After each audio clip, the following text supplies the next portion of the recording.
Assalamualaikum warahmatullahi wabarakatuh.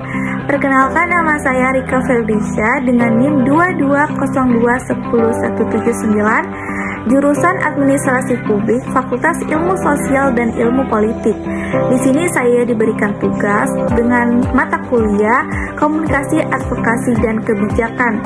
Dosen pengampu Ibu Nurhafi, Esos MPA.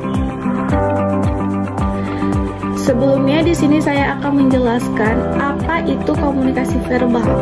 Komunikasi verbal adalah suatu bentuk komunikasi yang menggunakan kata dengan bahasa baik secara lisan maupun tulisan.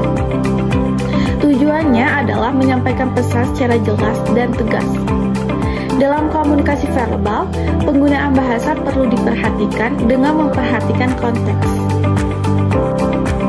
Di dalam komunikasi verbal terdapat 6 jenis. Yang pertama, kemaknaan. Kemaknaan dalam komunikasi verbal mengacu pada proses di mana pesan yang disampaikan memiliki makna yang lebih dalam daripada kata-kata yang sebenarnya digunakan. Ini terjadi ketika konteks, intonasi, atau ekspresi wajah memperkaya pemahaman pesan tersebut. Sebagai contoh, kata-kata I'm fine dalam memiliki makna yang berbeda tergantung pada intonasi dan ekspresi yang digunakan. Jika seseorang mengucapkannya dengan nada yang datar dan tanpa ekspresi wajah yang berarti, itu mungkin menunjukkan bahwa mereka sebenarnya tidak baik-baik saja. Namun, jika diucapkan dengan senyum dan dengan nada yang ceria, itu mungkin berarti baik-baik saja, bahwa mereka benar baik-baik saja. Yang kedua, ada pembendaharaan kata. Kosakata adalah pembendaharaan kata ataupun kumpulan kata dari suatu bahasa.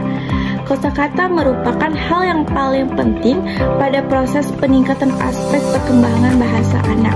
Semakin banyak kosakata yang dimiliki anak, maka akan banyak pula bahasa yang diungkapkan oleh anak tersebut. Misalnya, dalam kelompok teman, sebaya, atau komunikasi tertentu, terdapat kosakata yang khusus yang digunakan untuk berkomunikasi antara anggota kelompoknya. Selanjutnya, yang ketiga, kecepatan. Kecepatan dalam komunikasi verbal merujuk pada seberapa cepat seseorang berbicara atau merespon dalam percakapan. Kecepatan ini dapat mempengaruhi efektivitas komunikasi. Karena jika seseorang bicara terlalu cepat, pendengar mungkin kesulitan untuk memahami atau mengikuti percakapan dengan baik. Begitu pula sebaliknya, jika seseorang berbicara terlalu lambat, hal itu bisa membuat pendengar bosan atau kehilangan minat.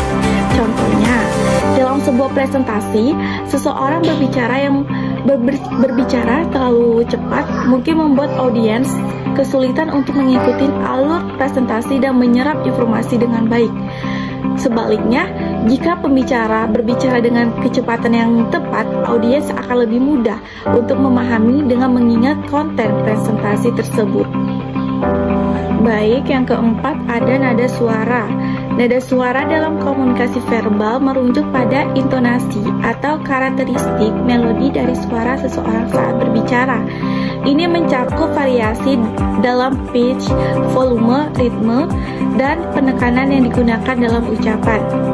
Nada suara dapat memberikan nuansa tambahan pada pesan yang disampaikan, seperti menunjukkan emosi, kepastian, atau pentingnya suatu informasi.